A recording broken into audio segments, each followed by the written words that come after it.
Okay, our beloveds. So here we are today. Our another is actually asking us for a particular message because we imprinted her with the concept and the idea the other day, and we agree.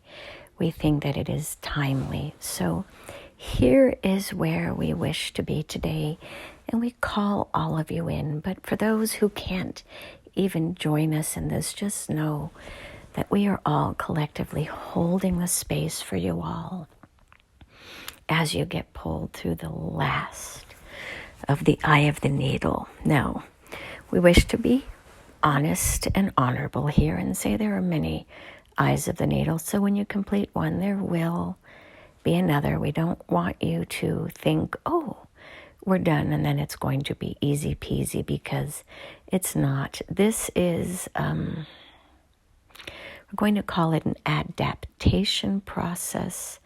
It is an evolutionary process. So much as when you lost your tails to become this version of you, just as you lost your process to live solely out of fear, which is a little bit more of the caveman times, your brains adapted, they grew, they espoused new belief systems, which is love. Now, you did start there, but the de-evolutionary process exists as well. As you know, when you kill off certain members of your tribe, you can only breed through those who remain. So what if the weaker, kinder, more loving ones were killed off because of the evolutionary process, as in Darwin Awards, right? In the olden days. And therefore the more vile bounty hunter type survived and bred. Well, that means that you were bred through that particular line. It doesn't mean it's good nor bad. It just means that the more brutal of you were those who spawned, and that affected your evolutionary process.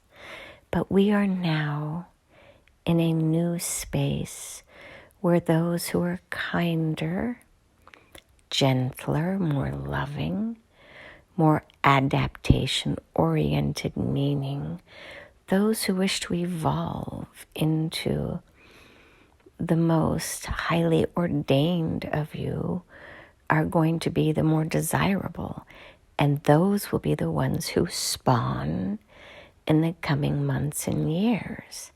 But you still have the brutality that exists through the patriarchy. So we are pulling you through the eye of the needle that is removing the patriarchy from your existence, meaning all of those trauma mechanisms which no longer serve you are to be released so that you can become fully functioning, well-developed human beings.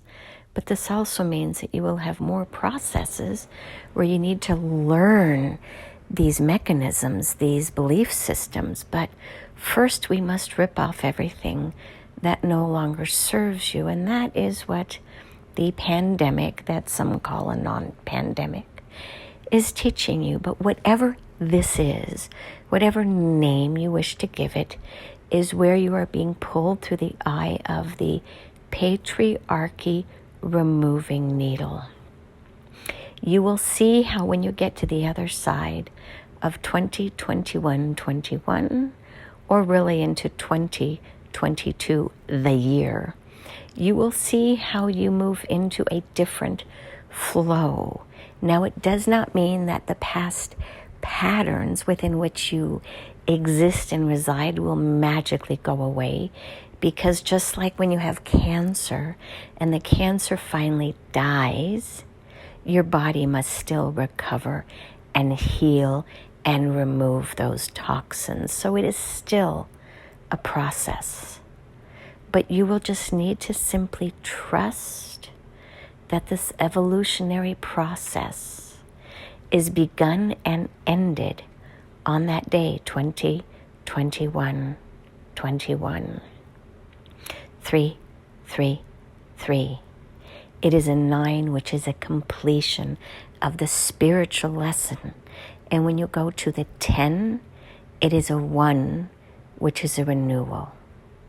And you will see much of this when the new year begins as well, because you must remember there really are no dates.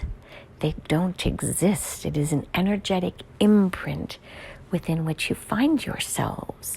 And this energetic imprint, which in part exists and which in part is created by you, must reverberate within that frequency vibration.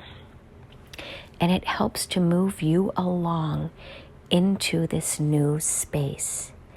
You will see as you go into this new energy how it shifts, how it does not feel good, because the instability will become known. So what we gave Katya this morning as a visual, and we will now share it with you as well, because you are permitted to see this.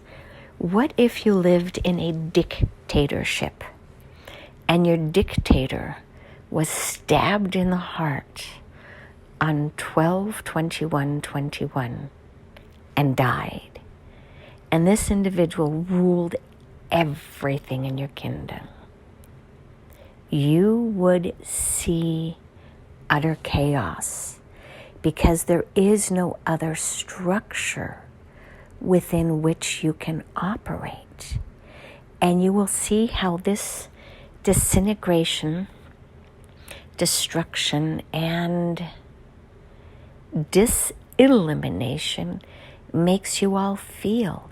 It creates chaos, as the order that was enforced and overlaid on top of you is now reordered.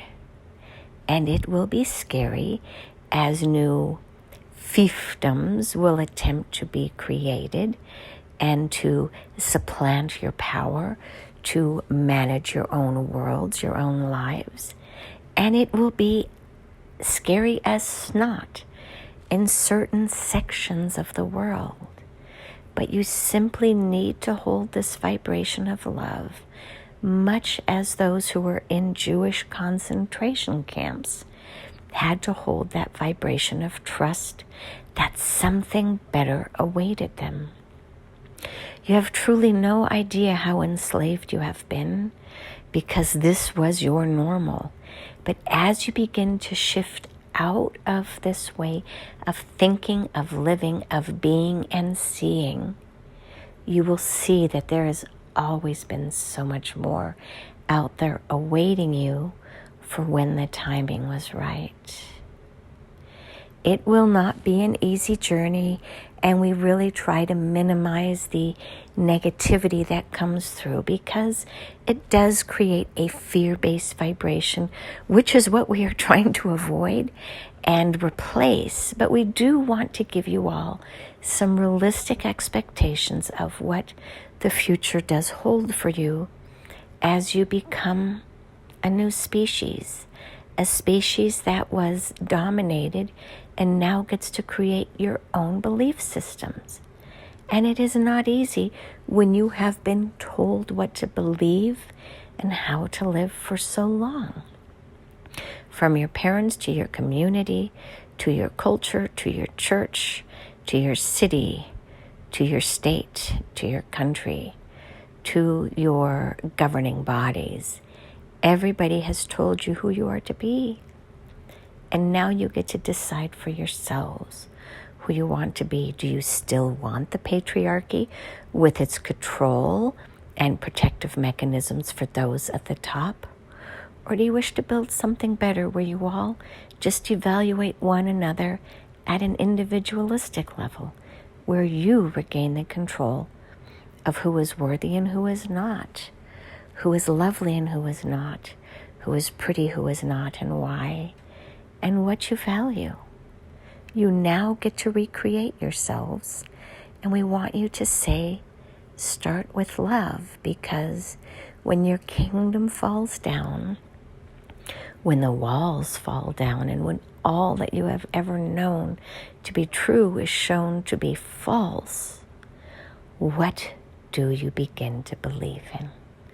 That is where you start. So it is not what our another had hoped to share today, but nonetheless, it is what we share.